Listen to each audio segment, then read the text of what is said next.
वालेकुम दोस्तों की हाल चाल ने जनाब तुसी देखते पे हो अपना देश पंजाब टीवी ते मैं ਤੁਹਾਡਾ मेज़बान मोहम्मद नदीम खरल।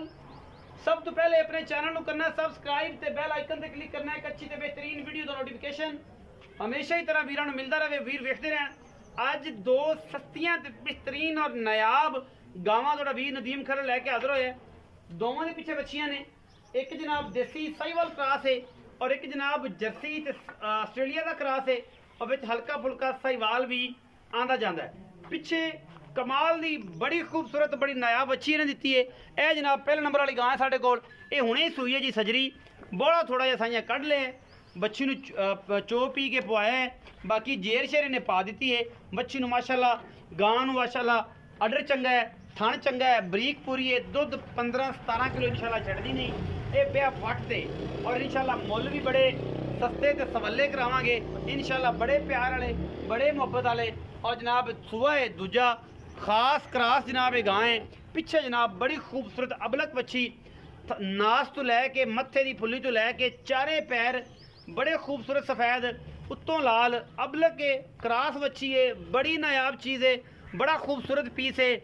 बच्ची जी कीमत है वो गां फ्री है, दी की कीमत गां फ्री है क्योंकि बच्ची एडी चंगी है। अखा वाले बेरिया बड़ा पता है बच्ची की मुँह नास फिनी है, निक्की जी बूथी है, मिड्डी है बच्ची माशाअल्लाह। बड़ा खूबसूरत इनू सीमन रखाया सी मालका ने, लेकिन उन्होंने नसीबा अगो कुदरत ने ऐसे रंग भर दिते बच्ची दे विच। गां भी चंगी है, 15-17 किलो दूध नहीं छिड़दी। क्रॉस जर्सी दे साहिवाल फ्रीजन साहिवाल आस्ट्रेलिया दे जर्सी का क्रॉस है। नाल जनाब इंपोर्टेड बड़ी नायाब अबलक बच्ची दी है जी, नास तो लैके पैरों तक थलड़ा ऐसा सारा चिट्टा है, उत्तों लाल है और माशाअल्लाह बड़ा ही खूबसूरत कॉम्बिनेशन है।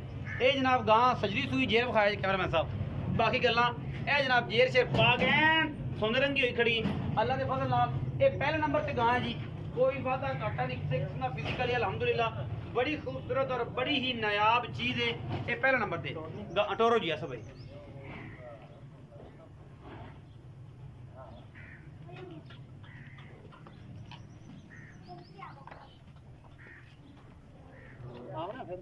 माशाअल्लाह माशाअल्लाह पंडा लाई फिर दी करम वाली पंडा अल्लाह के फजलो करम नाल।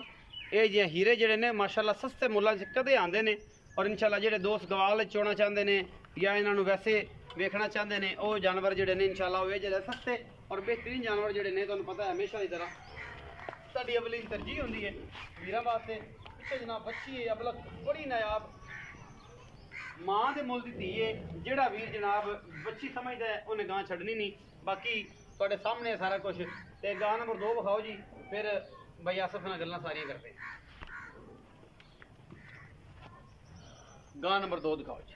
ए जी गां नंबर 2 है, ये देसी ते साहिवाल का क्रॉस है। गां नूं बड़ा खूबसूरत पावर वाला थन लग्या है, सुबह तीसरा है, चौलस्तान भी विच क्रॉस है। चौलस्तान देसी का क्रॉस है मेरा ख्याल है क्योंकि जालर तो धुन तो यह लगता है तो बन तो यह लगता है। देसी तो चौलस्तान का क्रॉस है, थन चौलस्तानी वाला तगड़ा एडा तगड़ा थन माशाअल्लाह पावर वाला जो बड़ा खूबसूरत और जालर जनाब धुन बड़ा ही आला। पिछे जनाब अच्छी सजरी सोई हुई है माशाअल्लाह बड़ी खूबसूरत। ये भी गां है जनाब, सुबह तीसरा है गालबन या पहला है दूजा चौथा है आप मालक को पूछना है। ये जनाब देसी के चौलस्तान का क्रॉस पिछे ये बच्ची है, ये भी जनाब सजरी सोई हुई है। बाकी चीज़ थोड़े सामने है, मुल इंशाअल्लाह मकूल और बेहतरीन होंगे अल्लाह के फजल करम नाल। आसिफ भाई ने पूछने हैं वो ही दसणगे जी सारी गलबात। सुबह आओ अस्सलाम वालेकुम आसिफ भाई की हाल चाल? शुक्र अल्लाह से ठीक है। पहले नंबर वाली गां सिंघां वाली आस्ट्रेलिया जर्सी का क्रॉस पिछे अबलक बच्ची। ये किनवा सुबह सूई है, कदों सूई है, दुध चोया जे लप दुध पवाया जे बच्चे नहीं पवाया जे की गलबात सारी दस।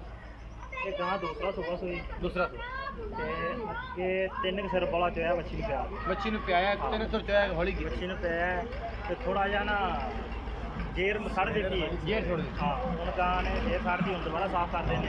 अच्छा एक से रखे जो है दूसरा सुबह छड़ दिया। अच्छा जी। दुध जो है ना पिछले सुबह का मालक आने ने गां कर दी है 16-17 की। अच्छा हाँ जी, तो गां नूं देना भी चाहिए, क्रॉस बड़ा चंगा, क्रॉस बड़ा चंगा। हाँ अच्छा बच्ची मगर बड़ी ने बच्ची लखां बच्चियां में जो कदे पैदा नहीं जेड़ा मर्जी चंगा टीका लोग रखा लैन नहीं होंदा। एडा खूबसूरत बच्चा नहीं मैं वेख्या है भी कोई नहीं। नस्ल जेड़ी है एडा क मुंह है बच्ची दा, अगू फिनी है ਮਿੱਡੀ ਜਿਹਨੂੰ ਆਪਾਂ ਪੰਜਾਬੀ ਚ ਕਹਿੰਦੇ ਹਾਂ। ਤੇ ਇਹ ਚੀਜ਼ਾਂ ਜਿਹੜੇ ਉਹ ਬੰਦੇ ਜਾਣਦੇ ਜਿਹੜੇ ਗਾਂ ਨੂੰ ਸਮਝਦੇ ਤੇ ਹਰ ਬੰਦੇ ਨੂੰ ਪਤਾ ਨਹੀਂ। ਅੱਛਾ ਕੀ ਇਹਦਾ ਮੁੱਲ ਹੈ ਮੁਹੱਬਤ ਪਿਆਰ ਵਾਲਾ ਤੇ ਕੀ ਗੱਲਬਾਤ? ਮੁੱਲ ਇਹਦਾ 2,70,000 ਰੁਪਏ ਫਾਈਨਲ ਦੀ ਗੱਲ ਕਰ ਯਾਰ, ਅੱਗੇ ਵੀ ਫਾਈਨਲ ਹੀ ਹੈ। ਮਾਰਕੀਟ ਦੇ ਵਿੱਚ ਬੜਾ ਪੈੜਾ ਹਾਲ ਹੈ, ਬੜਾ ਤਗੜੇ ਲੋਕ ਮੁੱਲ ਕਰਦੇ ਆਪਾਂ ਨੇ। ਮੁੱਲ ਵੈਸੇ ਵੀ ਜ਼ਿਆਦਾ ਕਦੇ ਨਹੀਂ ਕੀਤਾ, ਬਸ 2,65,000 ਦੀ ਦੇ ਦਿਆਂਗੇ ਫਾਈਨਲ ਫਾਈਨਲ। ਅੱਛਾ ਗਾਂ ਦਾ ਸੌਦਾ ਹੋ ਜਾਵੇ 30,000 ਦੀ ਬੱਚੀ ਆਪਾਂ ਰੱਖ ਲਾਂ। 30,000 ਦੀ ਬੱਚੀ ਰੱਖ ਲਓ। ਬੱਚੀ ਰੱਖ ਲਾਂ ਇਹ ਵਾਲੀ ਹਾਂਜੀ। ਅਗਰ ਵਿੱਚੋਂ ਮਤਲਬ ਸੌਦਾ ਹੋ ਜਾਂਦਾ 30,000 ਦੀ ਤੁਸੀਂ ਬੱਚੀ ਜਿਹੜੀ ਹੈਗੀ ਹੈ, ਹਾਂ। ਮਤਲਬ ਫਾਰ ਐਗਜ਼ਾਮਪਲ ਆਪਣਾ 2.5 ਲੱਖ ਦਾ ਸੌਦਾ ਹੋ ਗਿਆ ਮਿਸਾਲ ਦੇ ਤੌਰ ਤੇ, ਹਾਂਜੀ। ਕਿਸੇ ਦੋਸਤ ਨਾਲ ਕਿਸੇ ਨਾਲ ਵੀ ਹੋ ਜਾਂਦਾ, ਮੈਂ ਹਾਂਜੀ। ਮਿਸਾਲ ਦੇ ਰਿਹਾ। ਹਾਂਜੀ। ਤੇ ਵਿੱਚੋਂ ਜਨਾਬ 30,000 ਦੀ 2 20 ਦੇ ਕਿਤੇ ਦੁਕਾਨ ਲੈ ਜਾਓ। ਹਾਂ ਲੈ ਜਾਏ 30,000 ਦੀ ਬੱਚੀ ਟਾਲ। ਸੌਦਾ ਹਾਂਜੀ ਬੱਚੀ ਸੌਦਾ ਜਿੱਥੇ ਵੀ ਹੋ ਜਾਵੇ 30,000 ਦੀ ਬੱਚੀ ਸਾਡੀ। 30,000 ਦੀ ਬੱਚੀ ਤੁਹਾਡੀ, ਹਾਂ। ਸੌਦਾ ਜਿੱਥੇ ਮਰਜ਼ੀ ਹੋ ਜਾਏ। ਮੁੱਲ ਆਪਾਂ ਅੱਗੇ ਵੀ ਤੁਹਾਡੇ ਨਾਲ ਬਿਲਕੁਲ ਜਾਇਜ਼ ਮਕਬੂਲ ਕੀਤਾ ਹੈ। ਪਿਆਰ ਮੁਹੱਬਤ ਇਸ ਮੁੱਲ ਚ ਹੋ ਜਾਏਗੀ ਕੋਈ ਥੋੜਾ ਬਹੁਤਾ ਹੋ ਜਾਏਗਾ। 19 ਵੀ ਹੋ ਜਾਏਗੀ। ਹਾਂ ਬਿਲਕੁਲ। ਜਿਹੜੀ ਉਹ ਮਗਰ ਵਿਖਾਈ ਹੈ ਚੌਲਸਤਾਨੀ ਤੇ ਸਾਹੀਵਾਲ ਦਾ ਕਰਾਸ ਦੇਸੀ ਦਾ, ਹਾਂਜੀ ਉਹਦੇ ਮਗਰ ਵੀ ਬੱਚੀ ਹੈ। ਹਾਂਜੀ। ਤੇ ਇਹ ਕਿੰਨੇ ਦਿਨ ਦੀ ਸੂਈ ਤੇ ਕਿੰਨਾ ਦੁੱਧ ਸੀ ਦਾ ਚੋਣ? ਇਹ ਅੱਜ ਤੀਸਰਾ ਦਿਨ ਸੂਈ ਨੂੰ। ਅੱਛਾ 2 ਟਾਈਮ ਜਿਹੜਾ ਭਰਾ ਮਰਜੀ ਚੋਲ ਲਵੇ 12 ਕਿਲੋ ਗੜਵੀਆਂ ਨਾਲ ਬਣਾ ਦੇ। 12 ਕਿਲੋ 12 ਕਿਲੋ ਬਗੈਰ ਢੰਗੇ ਤੋਂ। ਅੱਛਾ। ਨਾ ਲੱਤ ਨਾ ਨਾ ਦੇਣਾ ਕੋਈ ਸ਼ੈ ਬਿਹਤਰੀਨ। ਐਨ ਕੀ ਮੁਹੱਬਤ ਪਿਆਰ ਵਾਲਾ ਮੁੱਲ ਇਹਦਾ ਮੁਨਾਸਿਬ? ਇਹਦਾ 1,90,000। 1,90,000 ਦਾ ਹਾਂ। ਵਿੱਚ ਕੋਈ ਪਿਆਰ ਮੁਹੱਬਤ ਬਸ ਥੋੜਾ ਬਹੁਤਾ ਹੋਵੇ ਤਾਂ ਕਿਰਾਇਆ ਸ਼ਰਾਇਆ ਛੁੱਟ ਹਾਂ ਜਾਏ। ਕਿਰਾਇਆ ਕੋਈ ਥੋੜਾ ਬਹੁਤ। ਕਿਰਾਇਆ ਸ਼ਰਾ ਛੁੱਟ ਜਾਏ। ਕਿਰਾਇਆ ਲਾਹੌਰ ਦਾ ਨਾ ਛਡਾਉਣ ਲਾ। ਲਾਹੌਰ ਦਾ ਨਾ ਨੇੜੇ ਤੇੜੇ ਦਾ ਹੀ ਹੋਵੇ। ਨੇੜੇ ਤੇੜੇ। 1,90,000 ਹੈ ਫਾਈਨਲ ਮੁੱਲ। ਹਾਂ ਫਾਈਨਲ। 1,90,000 ਦੇ ਵਿੱਚੋਂ 19 ਵੀ ਹੋਣੀ ਹੈ। ਸਿਗਰਟ ਪਾਣੀ ਦੇ ਬੀੜੇ ਦੇ ਪੈਸੇ ਛੁੱਟਣੇ, ਹਾਂ। ਨਸਵਾਰ ਦੇ ਜ਼ਿਆਦਾ ਨਹੀਂ ਛੁੱਟਣੇ, ਕਿਉਂਕਿ 1,90,000 ਦਾ ਤੁਹਾਨੂੰ ਪਤਾ ਹੈ ਅੱਜ ਕੱਲ੍ਹ ਮਾਰਕੀਟ ਦਾ ਕੀ ਹਾਲ ਹੈ। ਇਹ 12 ਕਿਲੋ ਦੁੱਧ ਵਾਲੇ 1,90,000 ਦੀ ਬਹੁਤ ਔਖੀ ਮਿਲਦੀ ਹੈ। ਬਾਕੀ ਜਵਾਨੀ ਰੱਖ ਪੇ ਚੰਗੀ ਹੈ, ਮਗਰ ਵੀ ਬੱਚੀ ਹੈ, 14 ਸਾਲ ਦਾ ਕਰਾਸ ਹੈ। ਇਹਦਾ 2,65,000 ਰੁਪਏ ਕੀਤਾ ਨੇ ਫਾਈਨਲ। ਇਹਦੇ ਵਿੱਚ ਵੀ 19 ਵੀ ਹੋ ਜਾਏਗੀ, ਜ਼ਿਆਦਾ ਨਹੀਂ ਹੋਏਗਾ। ਵੀਡੀਓ ਅੱਛੀ ਲੱਗੇ ਵੀਡੀਓ ਨੂੰ ਲਾਈਕ ਸ਼ੇਅਰ ਤੇ ਕਮੈਂਟ ਜ਼ਰੂਰ ਕਰਿਆ ਜੇ, ਆਪਣੀ ਰਾਏ ਨਾਲ ਜ਼ਰੂਰ ਆਗਾਹ ਕਰਿਆ ਜੇ। ਪਾਕਿਸਤਾਨ ਜ਼ਿੰਦਾਬਾਦ, ਪਾਕ ਆਰਮੀ ਹਮੇਸ਼ਾ।